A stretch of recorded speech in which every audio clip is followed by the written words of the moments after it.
अजून एक महत्त्वाची बातमी आहे। तोतया महिला IAS अधिकारी आहे कल्पना भागवत, हिचे नवनवीन प्रताप समोर येत आहेत। एक दोन नव्हे तर तब्बल 6 महिने छत्रपती संभाजीनगरच्या पंचतारांकित हॉटेल मध्ये IAS अधिकारी म्हणून तिने मुक्काम ठोकला होता। ही ठग कल्पना भागवत हिच्या पोलीस चौकशीतून अनेक धक्कादायक गोष्टी समोर आल्यात। तिच्या खात्यात ज्या 11 लोकांनी पैसे जमा केले त्या यादीमध्ये हिंगोलीचे शिवसेना उद्धव बाळासाहेब ठाकरे पक्षाचे खासदार नागेश पाटील आष्टीकर यांचंही नाव आहे। एका कार्यकर्त्याच्या माध्यमातून ही महिला आपल्याकडे आली होती। तिने मंदिर बांधकामाकरता म्हणून एकदा आणि दुसऱ्यांदा अपघात झाल्याचं सांगून आपल्याकडून पैसे घेतल्याचं आष्टीकर यांनी म्हटलेलं आहे।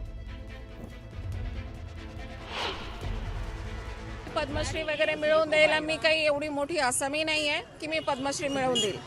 मी फक्त एक छोटीशी मला जे काही सुचलेलं आहे तेवढं, पण मी खोटं काम काही केलेलं नाही आहे एवढं मला माहिती आहे। 19 कोटीचा चेक तो काही मला बाय हँड मिळालेला नाही आहे, तो व्हॉट्सअपवरून त्याची प्रिंटआउट घेण्यात आलेली आहे। त्या किती पैसे घेतले खासदाराकडून तुम्ही? घेतले नाही, त्यांनी मला मदत केली आहे। ते माझे दादा आहेत, नागेश दादा।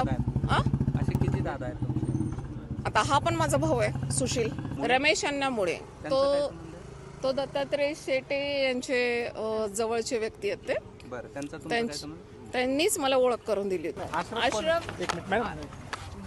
अशरफ अफगाणचा आहे, तुमचा मित्र आहे, माझा फ्रेंड आहे।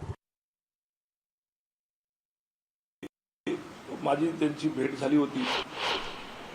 काही पैसे त्यांनी वारंवार मला कोण्या वेगवेगळ्या कारणाने मागितले, ते मी आपल्याला फोन पेच्या जे त्यांनी मला रिक्वेस्ट केली आणि कशाबद्दल केली आणि नंतर मी कसे टाकले ते मी तुम्हाला दाखवेन। साहेब आपण सर्वांनी मदत करावी असं तसं म्हणल्यामुळे मी त्यावेळेस काहीतरी 20,000 रुपयाची त्यांना मदत केली।